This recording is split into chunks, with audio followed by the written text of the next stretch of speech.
Officers on the pursuit call. Suspect vehicle was last seen heading north near the power station. Containment will be set up ahead of his last known direction of travel. This call is still code 6. Handle on TAC 3.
Got it in.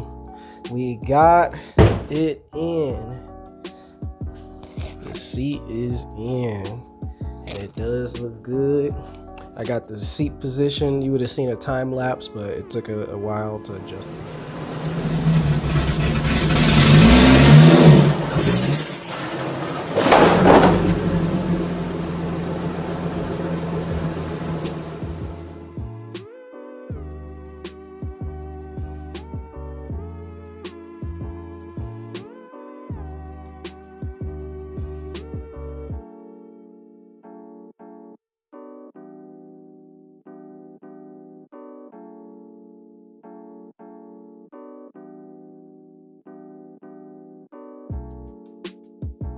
As you would have seen, we got the seat in, we got the wheels on, everything is coming together.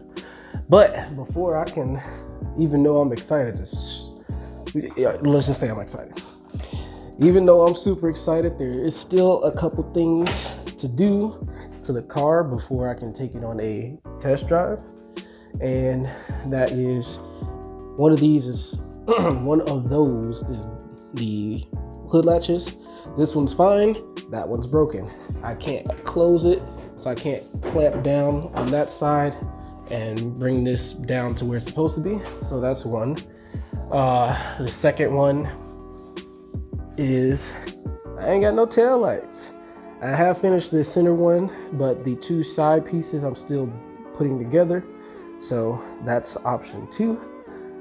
3 is gas. We have some gas right here for the car. It was low on gas in that last clip.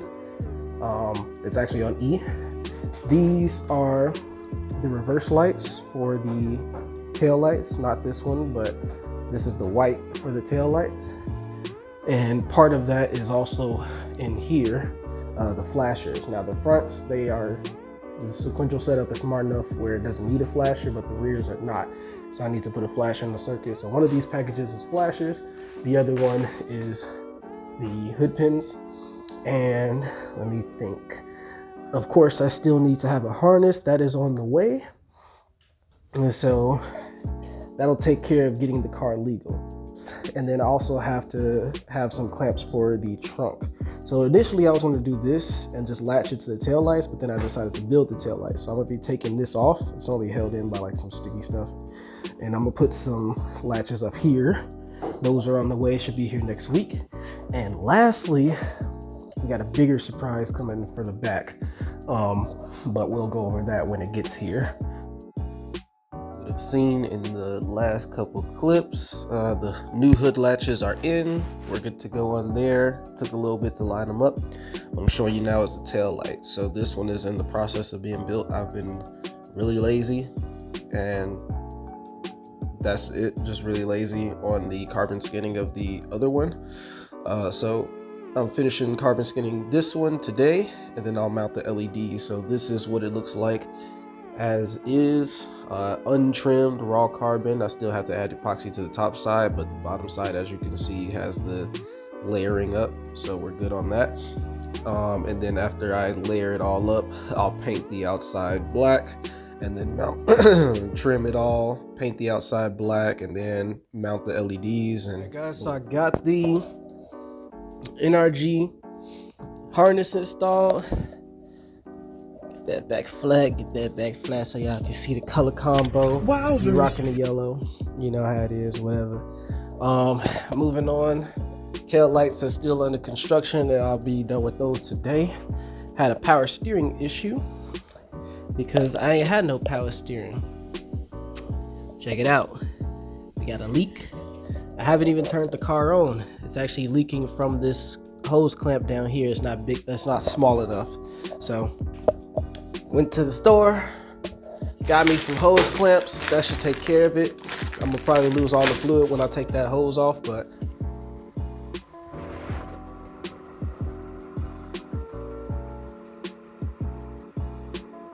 okay, about a month has passed. The rack has been rebuilt again, so it should be good to go. And then this time I'm going to install the dust covers, because that's what we feel like was the point, or what caused this rack to fail. Hello guys. Okay, so it has actually been a while since the last clip. The last clip was probably 2 months ago. Since then I've released another couple videos. The bumper would be one of those. Basically, some of these, the videos you've seen in the past were things that I've done in the meantime, while the stuff that I needed to get the car driving again was on wait, like the power steering rack or some other stuff. So just to kind of go back over what was needed, because I can't remember, but stuff that was needed after that first test drive that I lost the footage for. So yeah, first test drive was actually terrible. The trunk was not secured. The hood was not secured. The alternator kept squealing, and the power steering was not working properly. The rack was blown.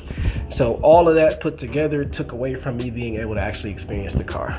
Since then, I have added 2 sets of latches to the trunk. So we have the button and a second spring latch just in case the button fails. That'll secure the trunk. I have replaced these latches and they are now locking. And the alternator, that video was released yesterday, but I don't know when this video will be released. The alternator is now a LS1 alternator, so it doesn't squeak anymore. The power steering rack got sent out. It took about a month, but it's been rebuilt, and I just reconnected the lines, made sure it works, so it's all good. Now it's time to attempt the second test drive, and this time I make sure that my other camera has enough battery percentage to actually take care of this or record this. I just gotta find my mount for the windows and stuff. I don't know if it will, because this car is super dusty, but we'll see what we can do.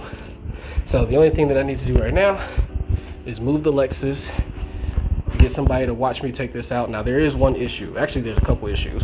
The car is untuned, it's undynoed. Since the base map has been done, I have upgraded things that are critical for a tune. The alternator is one of them. This is a more powerful alternator, so the battery has more powerful amperage, and due to that, the amperage and current or whatever that's going to the injectors and the spark plugs is stronger and is not calculated. The tune is not calculated for that. In addition, the tune that this car is running on is a base map from Sound Performance that was done when my car's alternator did not work. So the tune that I'm running on doesn't even know that the alternator is working, and that's another issue. So there's that. The last thing is with the turbo, when it came to putting in the power steering rack again, I, for the life of me, cannot get this downpipe to connect back the same way that it was. So this is actually open off the side of the turbo, and let me see if I can capture that on tape. I don't know if you guys can see the gap, but I'll put an arrow. But yeah, so that's basically open, and it's causing some tuning issues, as in the exhaust reading to the O2 sensor is inaccurate because it's all just escaping out of the bottom of the downpipe, but it is what it is. Outside of all that, everything else is fine. So this is not a street test drive. This is a test drive where I'm literally just gonna go down that way through the neighborhood, come back. It's more so just to make sure that everything is working, the car's going into gear, it's moving, blah blah blah. So I'm not going on the streets because this has never been on the streets, and I ain't trying to get stranded and trying to look for a tow at the last minute.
Is it catching on that fender? I think it is.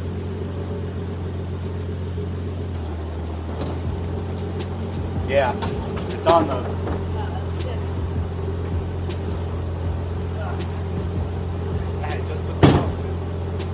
It's on the really hard on the sidewall. No, that's why I ain't got no clearance.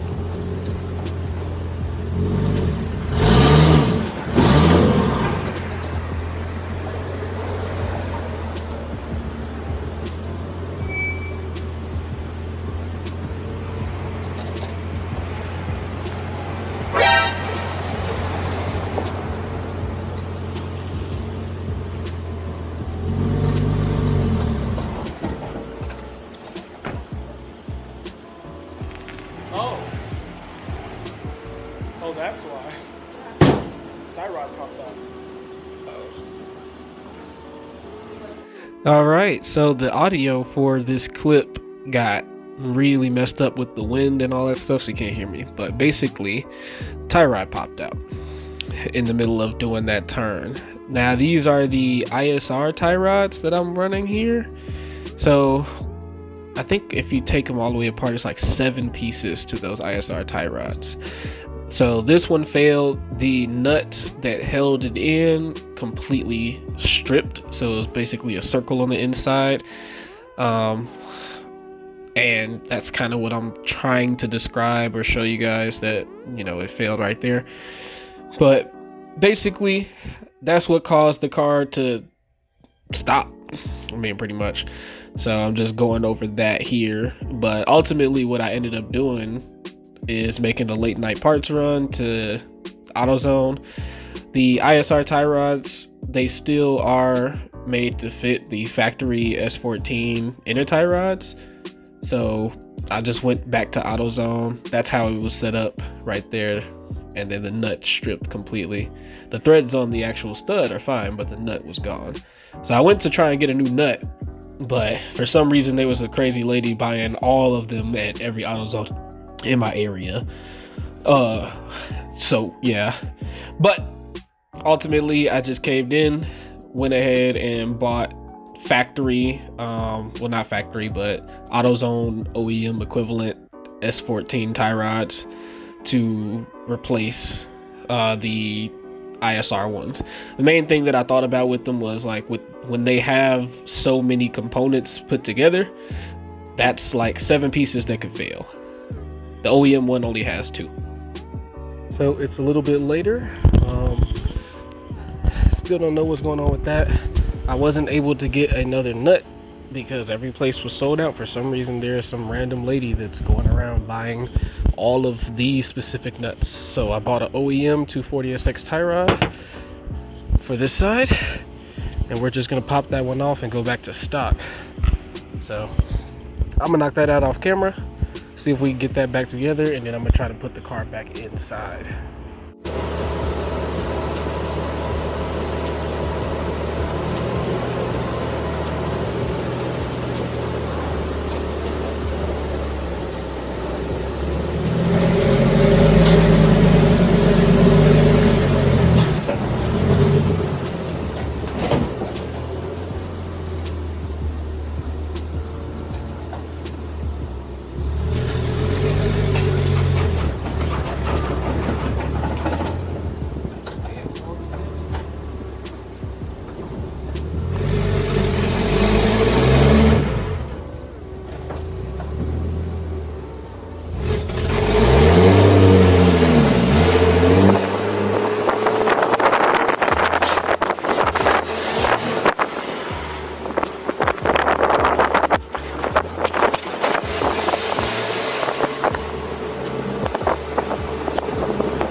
Been a couple days since the test drive, and obviously the car is being worked on now. Test drive went cool, you saw that. Now that I've eliminated the issues from the first test drive that made me unable to get a feel of the car, and just to review, those issues were the alternator was squealing the whole time, the hood was unsecure, the trunk was unsecure, and the power steering the rack was blown. So I couldn't get a feel for the car at all. Too many loud noises, not able to turn the wheels without working out, so on and so forth. So fast forward to the last test drive, all that stuff's taken care of. Discovered some new issues, but we're making progress. One issue, and that's why the vehicle is up right now, is the shifter, the GK Touch shifter that I got. At the time, I was not able to comfortably go into second. Whenever I tried to go into second, it would grind every time. And that posed an issue because this transmission is brand new. It's got the equivalent of maybe 10 miles on it. I had all the synchros redone. Everything is brand new, state of the art, and I haven't driven this car up until this point. So yeah, less than 10 miles on the transmission. So everything should be fine. It should not grind or nothing.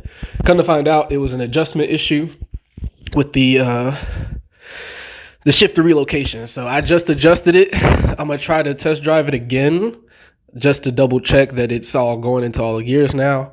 But that should be fine. The other one was the coilovers. So I haven't been able to drive the car to confirm this, but now that I have, I do believe that this coilover and the passenger front coilover are blown. These are Megan Racing coilovers. They came on the car when I first bought it. So I was never able to drive the car to actually see if they were blown or not. But yeah, it's got some weird play on the coilovers when I'm driving it. So I'm pretty sure those are blown. I'm going to go ahead and get a new set of coilovers in the future. So that's pretty much that. The last thing is the tune itself. I already kind of explained it. Fun fact, the downpipe actually popped off while I was driving the car on the last test drive from the speed bumps. So I got to figure out how to more secure or better secure that. And I already kind of went over how it's got the gap and everything. But that's just some stuff for the future going on. What I'll be doing now is exterior stuff. It's going to take me a little bit to save up for the coilovers. But yeah, so exterior stuff. I got some body panels I'm installing. I'm painting. I'm about to start the paint process, so that's why the rear bumper's off. We got the tail lights that we got to finish up. And yeah, so in the meantime, while I'm saving up for the coilovers, we're going to make the car actually start to look the way that I want it to. Now that I got all the body panels that I'm going to need, we're going to prep this thing for paint and get that portion taken care of. But I'll just say like, comment, subscribe, follow the build. And until next time.